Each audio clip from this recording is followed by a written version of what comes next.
आज का जो यह दिन है बहुत खास दिन है।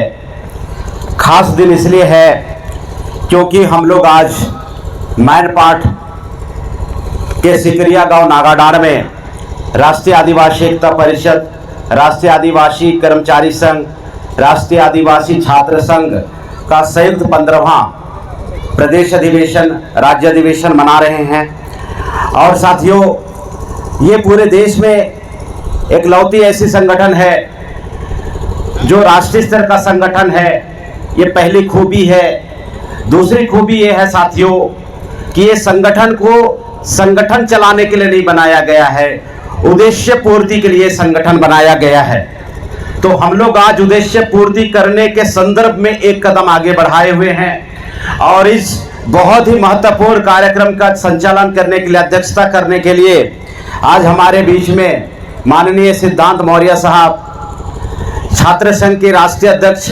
हमने सोशल मीडिया में पिछले समय पे 6 अक्टूबर में दिल्ली में हमने दिल्ली के जंतर मंतर में पूरे लोग देखे हैं। जबरदस्त नेतृत्व के धनी हैं। मैं अपील करना चाहूँगा उन्हें सुन के ही जाना है कि क्योंकि हमें बहुत अच्छा दृष्टिकोण हम लोग को यहाँ मिलने वाला है। मंचासीन समस्त साथी और हमारे मूल निवासी जंबाज कार्यकर्ता, मूल निवासी साथीगण, हम लोग विषय को, अपनी बातों को रखेंगे साथियों। और इसमें पहले नंबर का जो विषय है शिक्षा का निजीकरण, व्यापम घोटाला और पेपर लीक, ये विषय लगाया गया है। आप 6 लाख संगठन में चले जाएंगे, 6 लाख संगठन कभी भी आपको इस विशेष मुद्दे के ऊपर में बातों को नहीं बताएगा। क्यों नहीं बताएगा? क्योंकि सरकार का जो षड्यंत्र है वो खुलासा हो जाता है। बहुत सारे संगठन सरकार के दबाव में आ जाते हैं। बहुत सारे लोग संगठन चलाते चलाते दलाल और भड़वा बन जाते हैं और बहुत सारे लोग पुलिस प्रशासन का शिकार हो जाता है। हर 2-4 दिन में फॉलोअप आता है, फोन आता है और उनका मोरल खत्म हो जाता है और उन लोग पूरा आंदोलन को ठंडे बस्ते में डाल देते हैं। लेकिन राष्ट्रीय आदिवासी एकता परिषद मकसद पूर्ति के लिए संगठन का उद्देश्य को पूरा करने के लिए चलाया जा रहा है। और इसमें है सबसे महत्वपूर्ण आपकी जागृति आदिवासियों की। तो निजीकरण आप बहुत समय से सुन रहे हैं साथियों। निजीकरण का क्या दुष्परिणाम है मैं आप लोगों को बताऊंगा।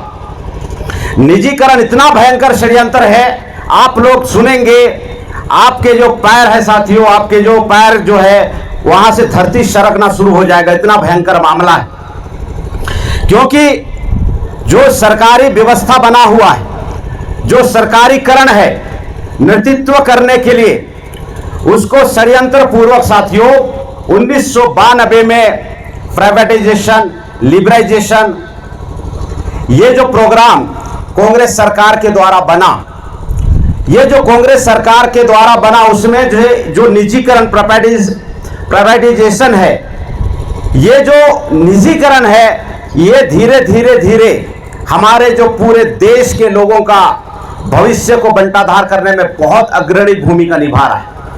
क्योंकि सरकार प्रचार में बताता है कि निजी क्षेत्र, जो प्राइवेट सेक्टर होता है, वो सबसे अच्छा होता है, ऐसा बोलता है। और धीरे धीरे आप लोग इसको स्वीकार करना शुरू कर दिए। इसका दुष्परिणाम आपको मैं बता रहा हूं, मैं कितना भयंकर मामला है। सरकारी स्कूल का जो प्रशासन में जो नियंत्रण होना चाहिए, वहां पे जो व्यवस्था का नियंत्रण होना चाहिए, अगर वो प्राइवेट स्कूल की तरफ टकाटक रहे, जबरदस्त रहे, तो साथियों क्या होगा, हर पेरेंट्स, वो चाहे अमीर हो गरीब हो, अपने बच्चे को उसी जगह पढ़ाने के लिए भेजेगा, अगर प्राइवेट स्कूल की तरह व्यवस्था बहुत अच्छा हो तो। लेकिन अगर षड्यंत्र पूर्वक उसकी गुणवत्ता को बहुत गिरा दिया जाए तो आप लोगों को सोचने के लिए उन्होंने नियंत्रित किया, आप लोगों को मजबूर किया। आप क्या सोचे, सरकारी स्कूल में पढ़ाई अच्छा नहीं होता है, हम निजी स्कूल में भेजेंगे। आपको सरकार ने तैयार कर दिया आपके बच्चे को निजी स्कूल में पढ़ाने के लिए, और पूरे के पूरे हमारे जो माता पिता हैं काफी अच्छा खुश होते हैं कि निजी स्कूलों में पढ़ाई हो रही है। मैं निजी स्कूल को विरोध नहीं कर रहा हूं, सरकार की मंशा का खुलासा कर रहा हूं मैं।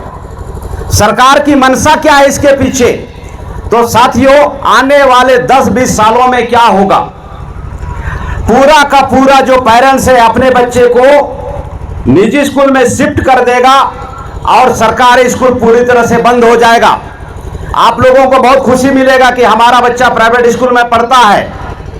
आपका बच्चा 20 साल 25 साल का हो जाएगा साथियों, और उसको रोजगार की जरूरत पड़ेगी, वो शिक्षक बनेगा। पेरेंट्स लोगों को मजबूर करके सबसे पहले सरकारी स्कूल को बंद कर दिया, उसके बाद में निजी स्कूल में आप अपने बच्चे को भेजे, सरकारी स्कूल पूरी तरह से बंद हो गया। आपका बच्चा जब नौकरी करने के लिए, जब मास्टर बनने लायक हुआ, तब तक के लिए स्कूल भी बंद हो गया। सरकारी स्कूल में एक तरफ 70,000 रुपये की सैलरी और प्राइवेट स्कूल में एक तरफ 7,000 रुपये की सैलरी। कौन सा नौकरी करवाना पसंद करोगे, 70,000 वाला कि 7,000 वाला? थोड़ा सा बोलेंगे तो समझ में आएगा। कितना हजार वाला करवाना पसंद करेंगे? लेकिन 70,000 वाला स्कूल को तो आप ही से बंद करवा रहा है सरकार। समझ में आ रहा साथियों बात? 70,000 वाला स्कूल को आपसे बंद करवा रहा है और यहां पे अनएम्प्लॉयमेंट, बेरोजगारी यहां पे डेवलप करने का काम कर रहा है। और सबसे दुख की बात यह है कि हमारे पेरेंट्स और गार्जियन के कंधे पे ही बंदूक लगा के गोली मारने का काम कर रही है ये सरकार। ये जो कांग्रेस की सरकार है, ये बीजेपी की सरकार है, ये मिली भगत में हमारे देश के नौजवान युवकों को बर्बाद करने का काम कर रहा है। मैं जापान की शिक्षा नीति के बारे में बताना चाहूंगा साथियों, अमेरिका की शिक्षा नीति बताना चाहूंगा और चाइना की शिक्षा नीति बताना चाहूंगा। जैसे ही वो ग्रेजुएशन पूरा करता है, पोस्ट ग्रेजुएशन पूरा करता है, उसको बेरोजगार भत्ता कंपलसरी वे में मिलता है। कंपलसरी वे में बेरोजगार भत्ता मिलता है। क्यों मिलता है? क्योंकि सरकार जिम्मेदार पूर्वक व्यवहार अपने नागरिकों के साथ में करता है। भारत देश में कांग्रेस और भाजपा की जो सरकार है, मिली भगत की सरकार है, हमारे लोगों को ठगने का काम कर रहा है। हमारे लोगों को, जो युवक बेरोजगार है, उन्हें बेरोजगारी भत्ता ना देके उसको, जितने भी जो आपके छोटे छोटे शहर हैं, छोटे छोटे शहरों में साथियों, ये जो कांग्रेस और भाजपा की सरकार है, ये दारू भट्टी खोल के हमारे नौजवानों को मतवार बनाने का काम कर रहा है। कर रहा है कि नहीं कर रहा है?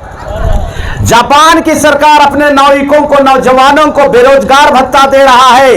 20,000, 30,000, 40,000 बेरोजगार भत्ता देता है साथियों। सरकार सोचता है जब मैं अपने नौजवानों को बेरोजगारी भत्ता मैं यूं ही दे रहा हूं, तो इससे ज्यादा अच्छा तरीका है कि मैं इनके लिए रोजगार तैयार करूं और 50,000 रुपए महीने का दूं। सरकार की जिम्मेदारी बनती है, सरकार के ऊपर दबाव आता है रोजगार पैदा करने का।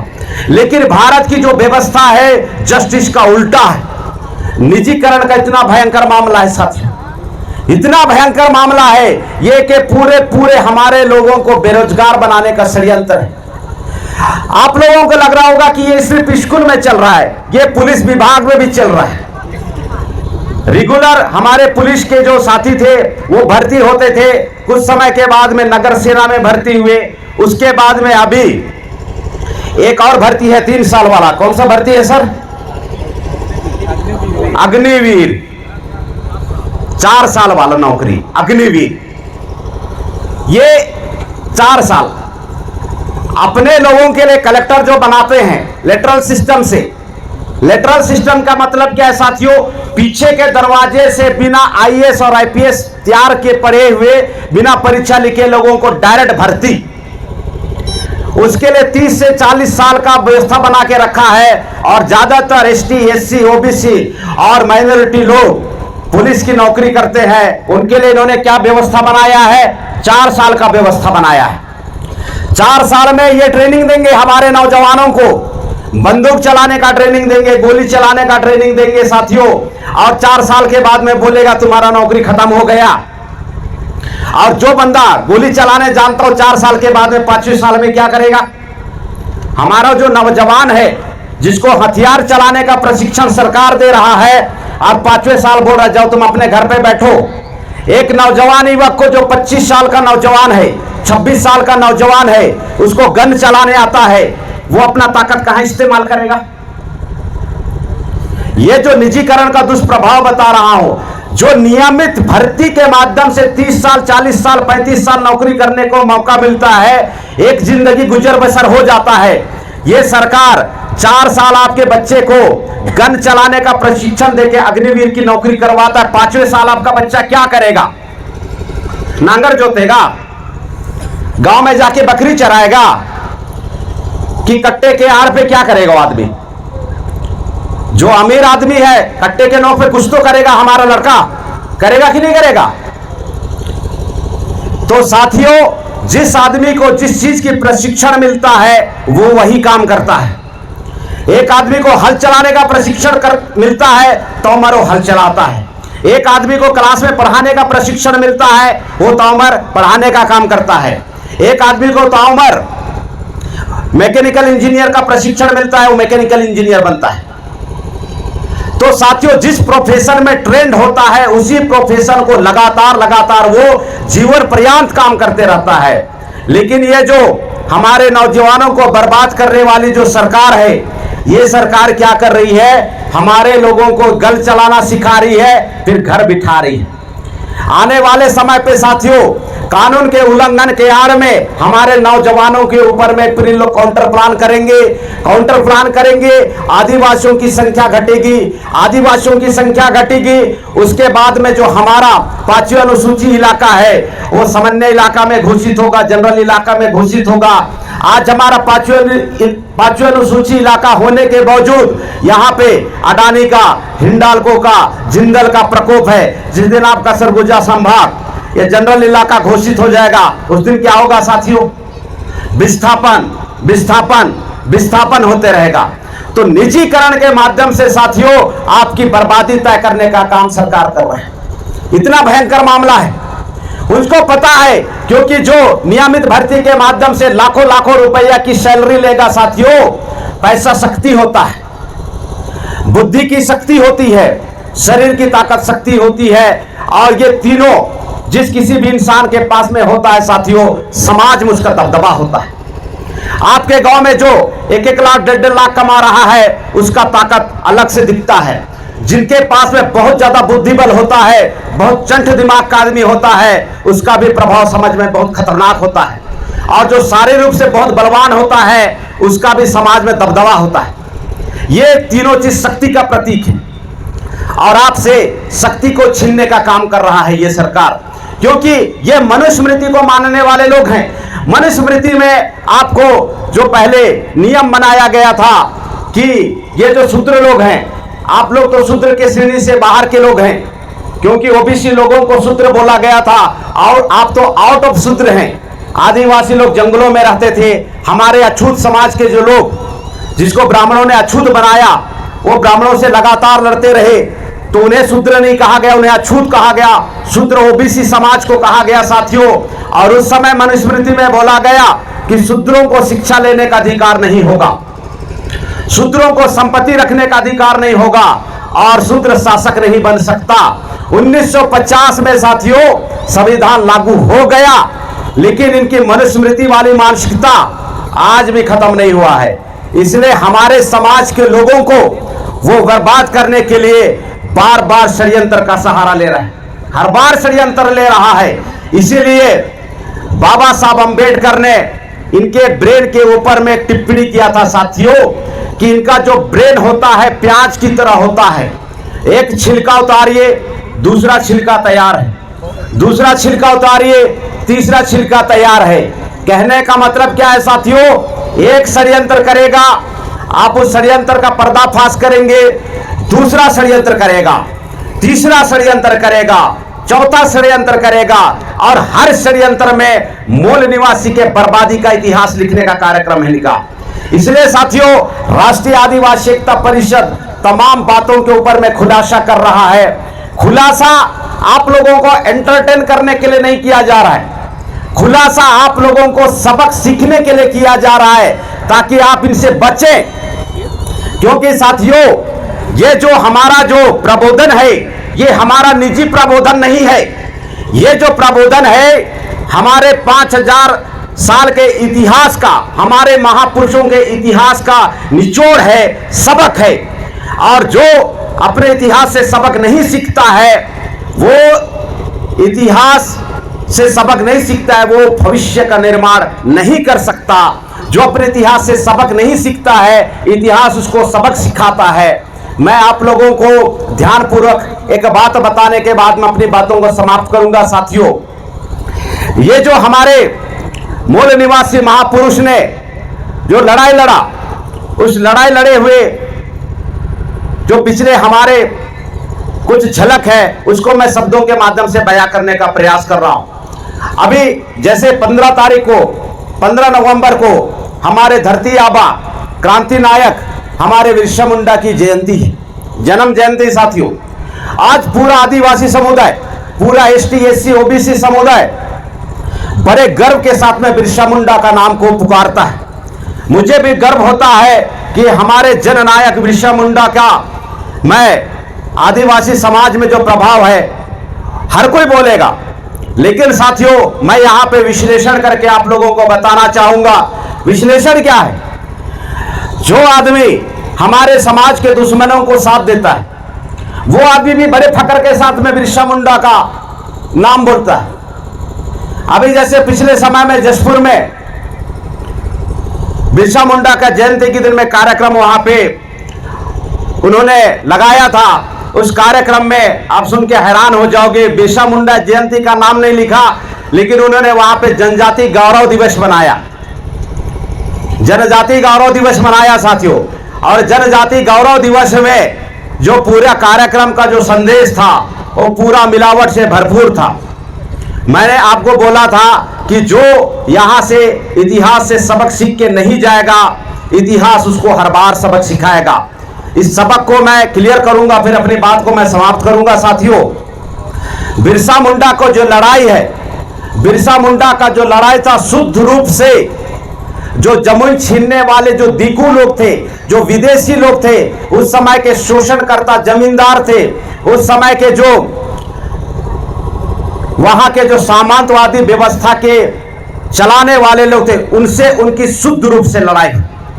अब बिरसा मुंडा ने संघर्ष करते हुए हमारे समाज को मालिकियत का एहसास दिलाया था।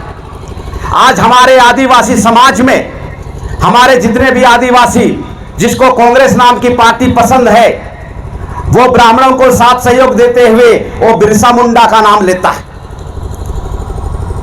जननायक बिरसा मुंडा अमर रहे, अमर रहे।